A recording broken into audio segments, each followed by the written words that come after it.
13 दिसंबर 2001 का दिन था जब भारत के स्वाभिमान पर आतंकी हमला हुआ था। ये हमला हुआ था हमारे देश की संसद पर। इस आतंकी हमले के दौरान तत्कालीन प्रधानमंत्री अटल बिहारी वाजपेयी अपने आवास पर बैठे हुए थे और टीवी पर सुरक्षा बलों द्वारा जो कार्रवाई चल रही थी उसे देख रहे थे। वो बेहद परेशान थे। कोई भी देश का प्रधानमंत्री ऐसी परिस्थिति में जब देश के आत्मसम्मान पर हमला हुआ हो, वो परेशान तो होगा ही। इस स्थिति को लेकर वो चिंता में थे। तभी अचानक उनके घर पर फोन बजने लगा। अटल जी ने फोन उठाया और बात की तो तत्कालीन कांग्रेस अध्यक्ष और लोकसभा में नेता प्रतिपक्ष सोनिया गांधी की आवाज आई। उन्होंने अटल जी से कहा, मुझे आपकी चिंता हो रही है, आप सुरक्षित तो हैं? सोनिया गांधी के इस सवाल पर तत्कालीन पीएम ने नेता प्रतिपक्ष को जवाब दिया, जी सोनिया जी, मैं सुरक्षित हूं। मुझे चिंता थी कि कहीं आप संसद भवन में ना हो। आप अपना ख्याल रखिए। ये थी उस दौर की राजनीति जब अटल बिहारी वाजपेयी प्रधानमंत्री थे। केंद्र में बैठी थी भारतीय जनता पार्टी और विपक्ष में थी कांग्रेस। अटल बिहारी वाजपेयी जी एक अध्याय थे भारतीय राजनीति के। वो अध्याय जिस अध्याय में वास्तविकता में राम राज्य था, संतुलन था, प्रेम था और अपनेपन के साथ साथ अटल देशभक्ति भी थी। नमस्कार, मेरा नाम है कनुप्रिया सत्तन और आप देख रहे हैं राष्ट्रीय जनभावना।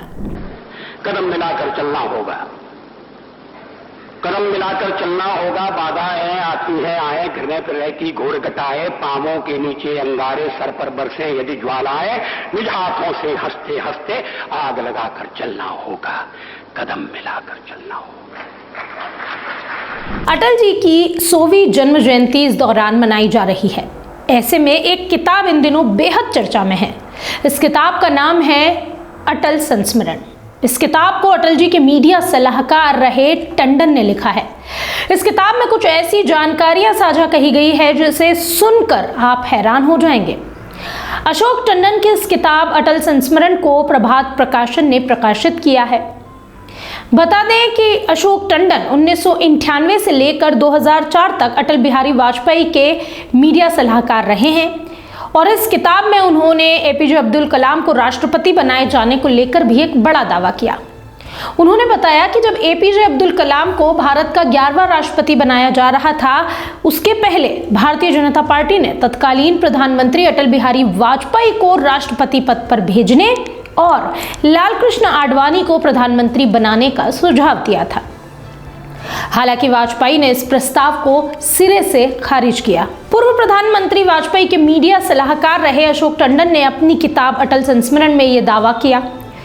उन्होंने कहा कि वाजपेयी जी का मानना था कि किसी प्रधानमंत्री का बहुमत के दम पर राष्ट्रपति बनना भारतीय संसदीय लोकतंत्र के लिए ठीक नहीं होगा। टंडन ने अपनी किताब में यह भी बताया है कि वाजपेयी जी इस विचार के लिए बिल्कुल भी तैयार नहीं थे। उन्होंने अपनी किताब में लिखा, वाजपेयी इसके लिए बिल्कुल तैयार नहीं थे। उनका मानना था कि किसी लोकप्रिय प्रधानमंत्री का बहुमत के आधार पर राष्ट्रपति बनना भारतीय संसदीय लोकतंत्र के लिए अच्छा संकेत नहीं साबित होगा। यह बेहद गलत परंपरा स्थापित कर देगा और ऐसा किसी कदम का समर्थन करने वाले वो आखिरी व्यक्ति होंगे। फिर क्या था?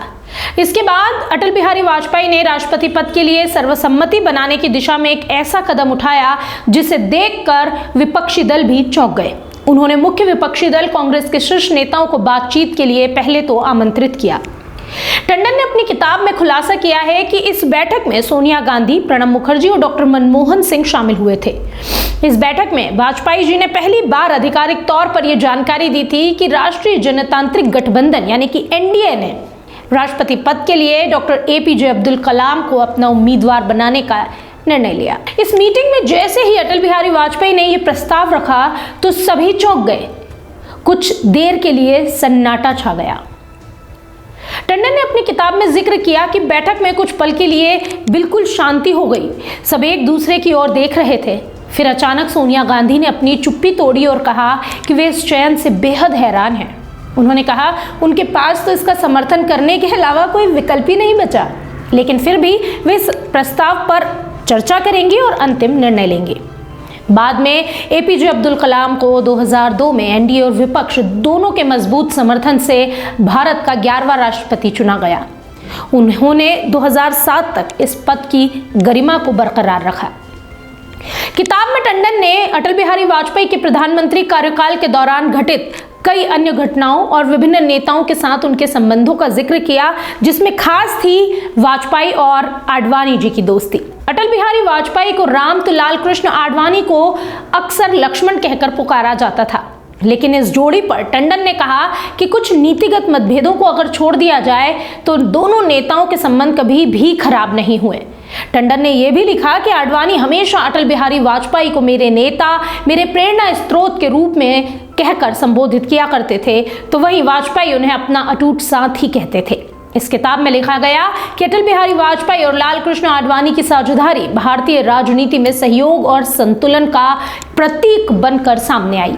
उन्होंने न केवल बीजेपी को मजबूत रूप से खड़ा किया था, बल्कि पार्टी और सरकार दोनों को एक नई दिशा दी थी।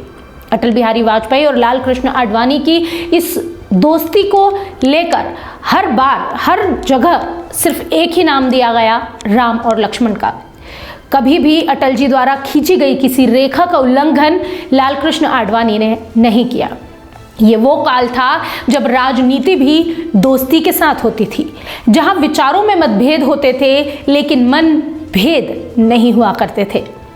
अटल जी की 100वीं जन्म जयंती पर भारतीय जनता पार्टी जगह जगह उनके लिए कई आयोजन कर रही है, लेकिन अटल जी से जुड़ी कुछ यादें हम भी आपके साथ शेयर कर रहे हैं। ऐसे में आपको अटल जी की ये यादें कैसी लगी, कमेंट बॉक्स में हमें ज़रूर बताएं और देखते रहिए राष्ट्रीय जनभावना।